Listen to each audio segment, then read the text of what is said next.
What happened to Midas? Where has he been this whole time? And what has he been up to since his return in Chapter 5, Season 2? Well, sit tight, as in this video, I will be explaining to you everything that you need to know about the Rise of Midas storyline. Since I have covered Midas in a past video, there is no reason to go over everything again at this point in time. However, we now finally have information that can help us fill in the gap as to what happened to him between his appearances.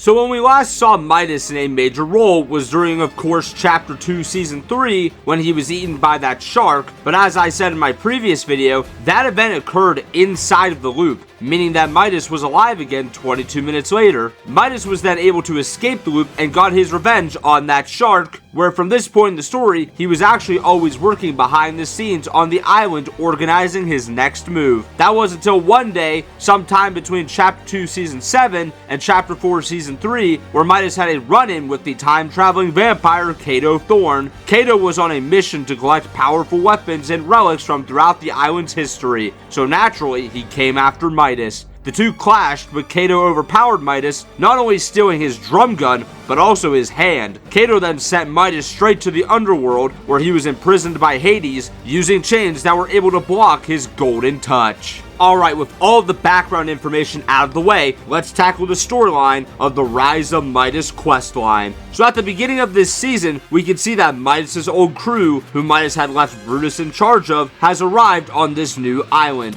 as Marigold, who had been searching for Midas ever since his disappearance, has followed clues that has led her straight to investigating the underworld. Well, it would seem that Midas was indeed in the underworld, the key word being was, as shortly after the underworld emerged onto the Chapter 5 island, Midas somehow was able to get his hand freed by either a guard or by an outside force. He then used his free hand to turn the guards holding him captive gold, then turned the chain holding his other hand to gold so that he could shatter it. He then finally turned the cell door gold and broke out of the underworld. So Midas has now returned to the island and reunited with not only his crew, but his daughter Jules, who had also tagged along for this mission. Midas now plans to take his ship off the island, as in his words, this place is too small for his ambitions. However, before he leaves, there is some business to attend to here first. For starters, he has received word from his daughter Jules telling him that Brutus may be a traitor. So Midas then hires some loopers to look into this matter. They end up finding bugs on the Marigold, but when Brutus is confronted about the bugs, he claims that they were Hope's and that she used them when the Marigold had been taken over by the Society. So it would seem that Brutus was actually still a loyal friend of Midas after all, and Jules had some apologizing that she had to do. But speaking of Jules, she plays possibly the most important role in this new storyline. So it's no secret her relationship with her father is questionable at best.